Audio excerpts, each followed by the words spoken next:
nós vamos trabalhar aí com os processos de infecção na nossa assistência, no nosso cuidado, dando sequência aí. A gente já falou aí da pneumonia, que pode acontecer por causa de ventilação mecânica, e agora, sistema urinário.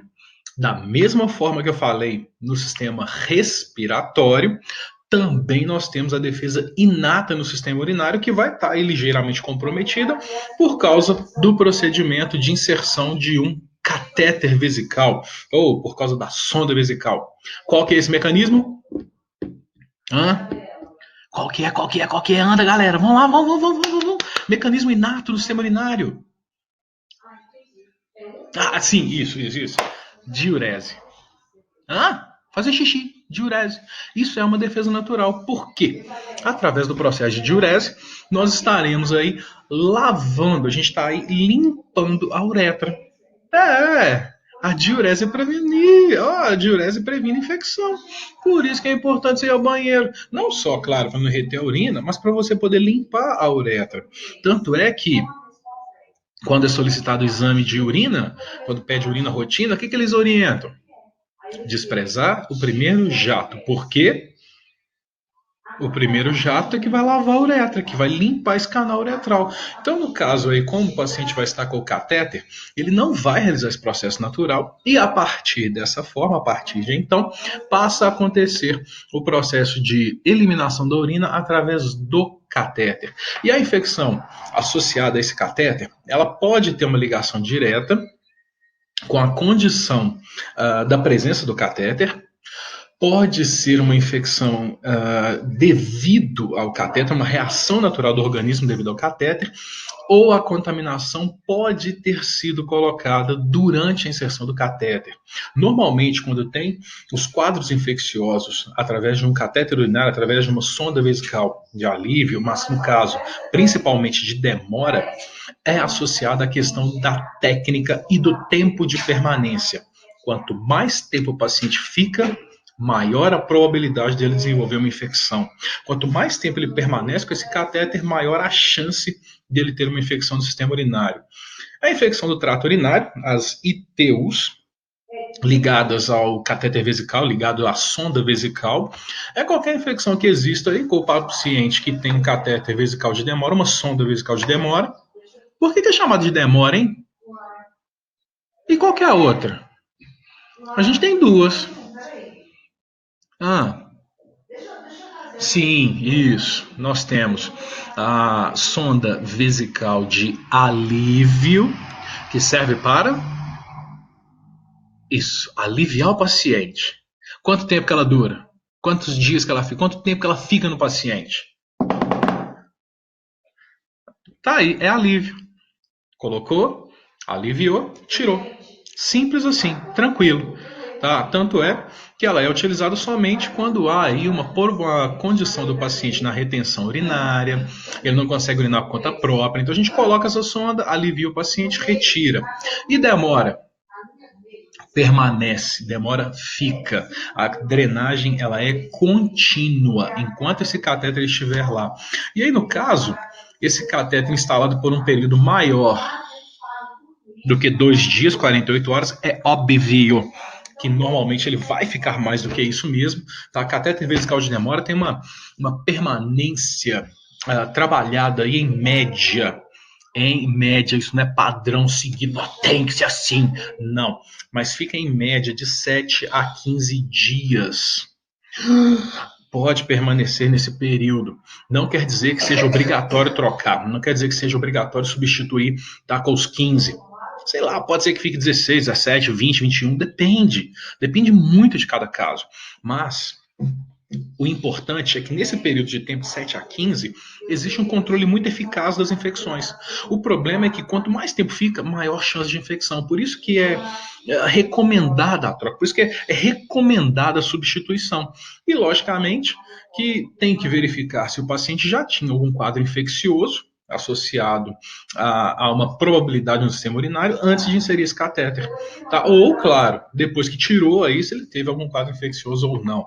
Mas a entrada do catéter pode possibilitar a presença das infecções. Isso leva também, isso aconteceu até mesmo no Ipseng na época, de um paciente internado, um paciente assistido, cuidado, claro, estava no CTI, em que a gente até conversou na época, eu e a enfermeira responsável, sobre o quadro clínico dele e pela prescrição de sondas de alívio. É isso mesmo que você ouviu, sondas de alívio. Como assim?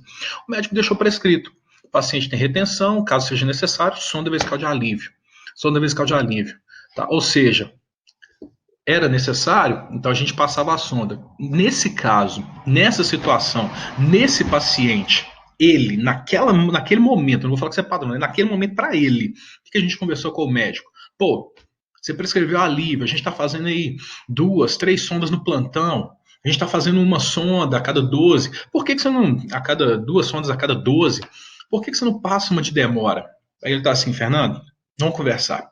Naquele caso, daquele paciente, naquele momento, eu prefiro que vocês façam sondas vesicais de alívio, seguindo o rigor técnico asséptico do procedimento, e façam a drenagem da urina, do que fazer uma única de demora, seguindo o rigor técnico e asséptico, mas deixando uma porta de entrada aberta, deixando um canal de comunicação do meio externo com a bexiga através da sonda.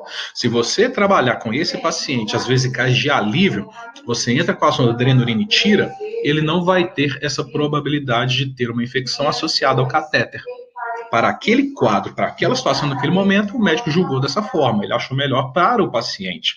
Mas é uma possibilidade. No caso daquele paciente, quanto menos tempo ele ficasse com acesso, melhor seria para a recuperação dele. Mas isso é de cada caso, isso é só um exemplo. Tá? Então, no caso dele, as infecções seriam prevenidas mais facilmente. Como é que nós vamos saber que o cara está com infecção urinária? Disúria. Vai ter dor suprapúbica presente, vai ter uma emergência urinária, pode ser um quadro de lombalgia e, claro, a urocultura positiva, crescimento de micro-organismos na urina. Agora, como é que nós vamos fazer para prevenir isso? Como é que nós vamos fazer para evitar esses problemas? Lava a mão, tá? Então trabalhe com a higiene, não deixe de lavar. Sonda vesical de demora, quando for apropriado o caso, que é o exemplo que eu dei desse paciente. Ao invés de colocar uma de demora, o médico preferiu passar alívios, porque ele sabia que a gente ia manter a técnica, introduziu, tirou, acabou. Técnica asséptica para inserir a sonda, com todo o rigor necessário, de higienização com antisséptico da área genital, colocação de campo fenestrado, proteção da região, o uso dos antissépticos para limpeza do meato uretral, mantenha o sistema fechado de drenagem. Lembra do sistema fechado? Hã? Isso. Montar bolsa coletora com a sonda antes de inserir a sonda no paciente. Aí você tem sistema fechado. Manipular corretamente o sistema, higiene do meato uretral e, claro, mantenha sempre a bolsa abaixo do nível da bexiga. Não porque vai retornar a urina da bolsa para a bexiga, não dessa forma. Porque pode acontecer que a urina que já tenha sido drenada esteja dentro do tubo coletor ainda, entre a sonda e a bolsa, o tubo coletor. Pode ser que a urina esteja naquele canal, naquele caminho, e ela retorne. Porque a partir do momento que a urina entrou na bolsa coletora, as bolsas elas têm uma válvula presente entre o tubo, nessa áreazinha aqui, ó, na área de conexão do tubo com a bolsa, existe uma válvula de antirrefluxo. Ou seja, a bolsa encheu. Ou você, sem querer, querendo, virou ela de cabeça para baixo, a urina dela não volta. Não deixa passar. Então, por isso que é importante deixar a bolsa sempre abaixo do nível da bexiga. Primeiro, para drenar, porque é drenagem gravitacional. Encheu, desce. Segundo, para não deixar a urina do tubo voltar para a bexiga. E terceiro, se você deixa o trem alto, a urina vai subir. Nossa urina não é antigravidade, mas imagina se fossem a gente no banheiro lá, urina antigravidade. Que nojo. Não, mas esquece. Então, por isso que tem que deixar sempre abaixo para poder drenar.